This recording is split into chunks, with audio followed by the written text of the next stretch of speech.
కత్తి దోస్తా ఉంది. ఇటు రైతాంగాన్ని, గ్రామీణ పేదల్ని మొత్తాన్ని నట్టేట ముంచుతా ఉంది. లేబర్ కోడ్స్ పేరుతోటి రకరకాల మార్పులు తీసుకొస్తా ఉన్నారు. కార్మిక చట్టాల్లో మార్పులతో పాటు ప్రభుత్వ రంగ సంస్థలన్నీ కూడా కారుచౌకగా అమ్మేస్తా ఉన్నారు.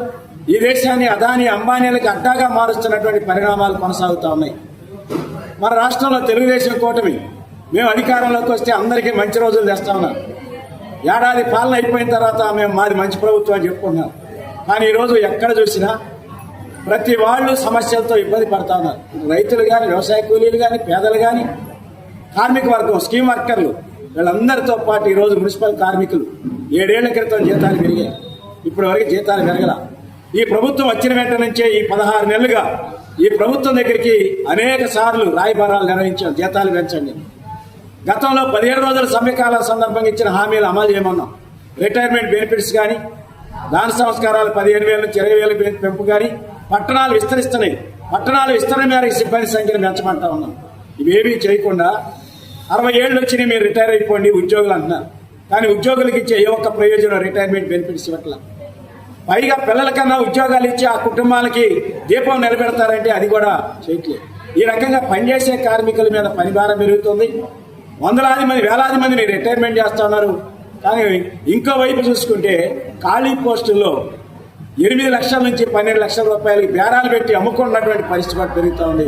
ఇటువంటి విధానాలన్నింటి మీద ఈ మహాసభలో చర్చిస్తున్నాం.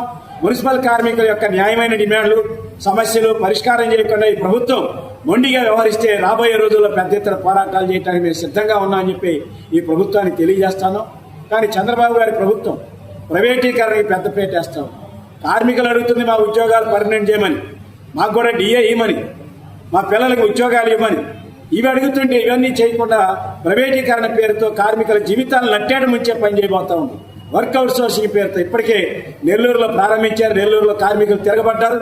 వీరోచితమైన పోరాటం చేసి ప్రభుత్వ విధానాలను వెనక్కొచ్చారు. కానీ ఇప్పుడు ఏలూరులో అమలు చేస్తా ఉన్నారు. రాష్ట్ర వ్యాప్తంగా వర్క్ అవుట్ సోర్సింగ్ పేరుతో కార్మికులందరినీ మున్సిపాలిటీల నుంచి గెంటేసి దళారీలకు అప్పగించాలనేటువంటి కుట్రలు సాగుతున్నాయి. ఏ కుట్రలకు భవిష్యత్తులో కొనసాగడానికి లేదు.